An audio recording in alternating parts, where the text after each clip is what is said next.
Há momentos na vida em que tudo parece ruir. O que era sólido desmorona, o que era certo se desfaz, e o coração é tomado por um silêncio pesado, quase sufocante. Nessas horas, surge a pergunta que corta por dentro: onde está Deus? Pode parecer que ele se afastou. Mas o que chamamos de abandono, o céu chama de preparo. O que o mundo chama de fim, Deus chama de início. Há uma obra divina que começa em silêncio, que nasce entre os escombros, que floresce onde tudo parecia seco. Deus não se ausenta na queda. Ele caminha entre os restos. Ele recolhe, ele limpa, ele prepara. Não com pressa, mas com precisão. Não com barulho, mas com propósito. Ele não reconstrói sobre o que está rachado. Ele transforma o chão. Há um propósito santo por trás da dor. E é sobre isso que esta mensagem fala. Sobre a esperança que nasce do caos. Sobre a fé que ressurge das cinzas.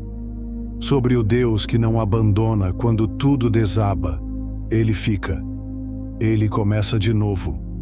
Ele edifica algo eterno. O desespero tem o poder de apagar a visão espiritual. Ele transforma milagres em coincidências, afasta a memória das promessas e sufoca a sensibilidade do coração. Quando a alma está inquieta, os olhos não enxergam os detalhes do cuidado de Deus. A Bíblia está repleta de gestos sutis, onde o divino se revela sem espetáculo. O maná, que caía todas as manhãs no deserto, não vinha com trovões. Era um cuidado cotidiano, silencioso, quase imperceptível. Mas era milagre. Elias, depois de grandes vitórias, se escondeu numa caverna, tomado pelo medo. Pediu a morte, achou que estava sozinho. Deus então o chamou para fora e passou diante dele. Não estava no vento forte, nem no terremoto, nem no fogo, mas em um sussurro suave. 1 Reis 19, 11 a 12. Esse é o padrão de Deus. Ele age nos detalhes, nas palavras que chegam na hora certa, na força inexplicável para continuar, no abraço silencioso de alguém, na lembrança de um versículo no momento exato. Mas quem está em desespero não vê, porque o desespero grita e Deus sussurra. O segredo é silenciar a alma para ouvir o Espírito. Ele está presente, sempre esteve, mas é preciso olhos espirituais para perceber o seu mover. A dor nos engana, faz acreditar que é castigo, quando muitas vezes é treinamento, que é abandono, quando é alinhamento, que é juízo, quando é lapidação. José, filho de Jacó, foi lançado numa cova, vendido, humilhado, esquecido. Poderia ver tudo aquilo como sinal da ira divina. Mas anos depois, no auge do propósito, disse: vocês intentaram o mal contra mim, mas Deus o transformou em bem. Gênesis 50, 20. O caos, no reino, é terreno fértil para a revelação. Deus prepara na escuridão o que será manifesto na luz. Ele usa o inverno para fortalecer raízes. Usa o vale para ensinar confiança. Usa a dor para despertar fé.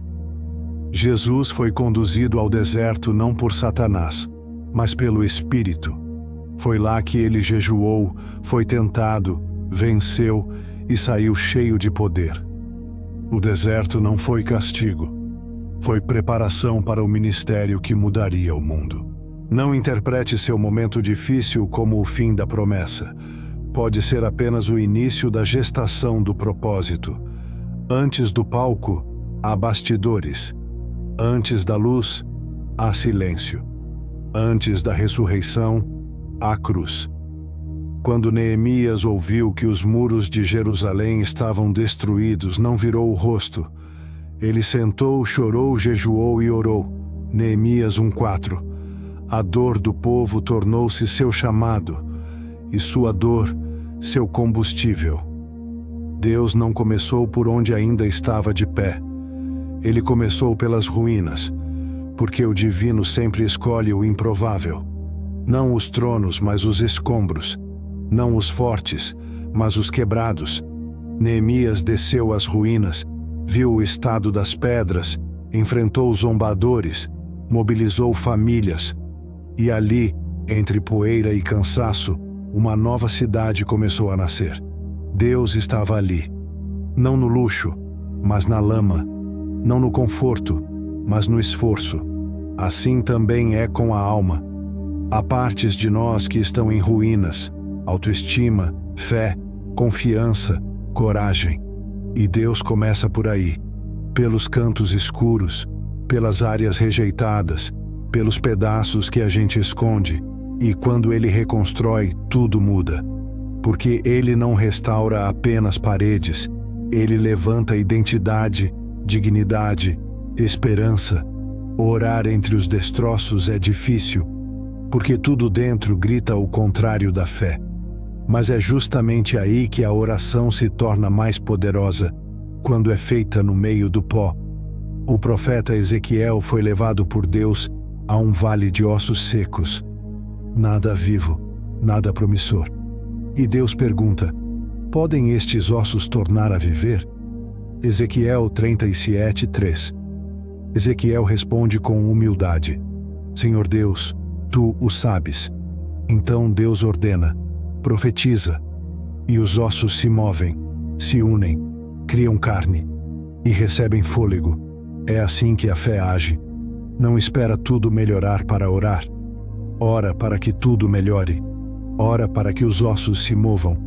Ora para que a vida volte, mesmo sem ver.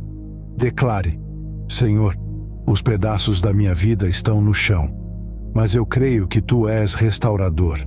Fala ao caos, sopra sobre os ossos, refaz o que foi destruído, levanta o que caiu, porque eu sei, onde há oração, há esperança. Cada palavra lançada entre os escombros é semente de milagre. Deus é especialista em limpeza sagrada. Antes de construir algo novo, Ele derruba o que não serve mais. Antes de consagrar, Ele remove. Antes de habitar, Ele purifica. Em 2 Crônicas 29, o templo estava cheio de impurezas. Então o rei Ezequias ordena: santificai-vos e tirai do santuário a imundícia. 20.5. Só depois disso os sacrifícios foram restaurados. Só depois a glória voltou. O coração humano também precisa ser purificado. Deus não constrói sobre mágoas antigas. Não edifica sobre culpa, orgulho ou medo. Ele limpa, escava, arranca e dói. Porque mexe com a alma, tira o que era familiar, mas liberta. Porque faz espaço para um novo.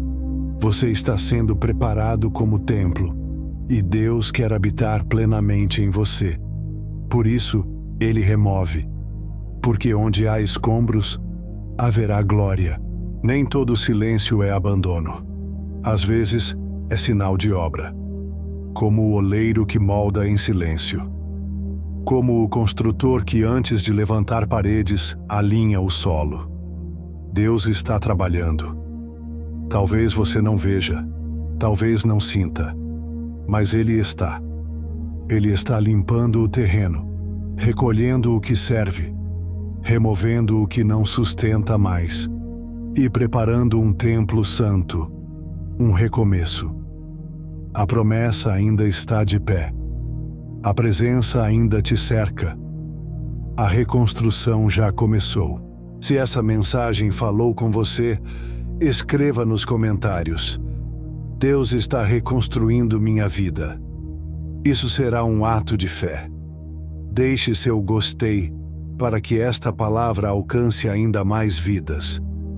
E se você ainda não se inscreveu no canal, faça isso agora. Ative o sininho para receber diariamente mensagens que renovam a alma. Compartilhe esta mensagem com alguém da sua família que está passando por perdas ou sentindo que tudo desabou. Pode ser exatamente a resposta que essa pessoa tanto esperava. Até aqui te sustentou o Senhor, e Ele não vai parar agora.